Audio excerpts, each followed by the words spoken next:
கோயம்பேடு காய்கறி மார்க்கெட்டை இடமாற்றம் செய்யும் திட்டம் இல்லை என்று அமைச்சர் சேகர் பாபு தெரிவித்துள்ளார். சென்னை நுங்கம்பாக்கத்தில் உள்ள இந்து சமய அறநிலையத்துறை ஆணையர் அலுவலகத்தில் டிஎன்பிஎஸ்சி மூலம் தேர்வு செய்யப்பட்ட 60 நபர்களுக்கு அமைச்சர் சேகர் பாபு நியமன ஆணைகளை வழங்கினார். பின்னர் செய்தியாளர்களிடம் பேசிய அவர், கிளாம்பாக்கம் பேருந்து நிலையத்தில் விரைவில் காவல் நிலையம் அமைக்கப்படும் என்று தெரிவித்தார். உணவு வசதி, கழிப்பறை வசதி என அனைத்தும் விரைவில் சீராக ஏற்படுத்தி தரப்படும் என்று அமைச்சர் சேகர் பாபு கூறியுள்ளார். 51 ஏக்கர் நிலம் கோயம்பேடு பகுதி மக்கள் பயன்படும் திட்டங்கள் கொண்டு வரும் போது பசுமை பூங்கா நிச்சயம் இடம்பெறும் என்றும் தெரிவித்துள்ளார். நிச்சயமாக அது ஒட்டுமொத்தமாக 51 ஏக்கர் நிலப்பரப்பு இடம்.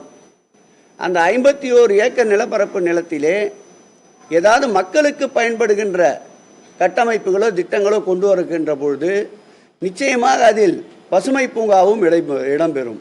அதேபோல் கிளாம்பாக்கத்தில் அதிகமான அளவிற்கு மக்கள் வந்து செல்லுகின்ற பொழுது போதிய பாதுகாப்பு வழங்குவதற்காக மாண்புமிகு முதலமைச்சர் அவர்கள் கிளாம்பாக்கம் பேருந்து நிலையத்திலேயே ஒரு காவல் நிலையத்திற்கு உத்தரவிட்டிருக்கின்றார். பயணிகளுடைய அனைத்து கஷ்டங்களையும் தீர்த்து வைப்போம் என்பதை உறுதியாக தெரிவித்துக் கொள்கிறோம். தொடர்ந்து மாண்புமிகு முதலமைச்சர் அவர்களும் கண்காணித்து அவ்வப்போது ஏற்படுகின்ற பிரச்சனைகளுக்கு தீர்வு காண எங்களையும் அதேபோல் போக்குவரத்து துறையையும் அமைச்சர் சிவசங்கர் அவர்களையும் அறிவுறுத்தி கொண்டிருக்கின்றார்கள். அவருடைய அறிவுறுத்தின் பேரில் வெகு விரைவாக பயணிகளுக்கு இருக்கின்ற அந்த சங்கடங்களை நிச்சயமாக தீர்த்து வைக்கும்.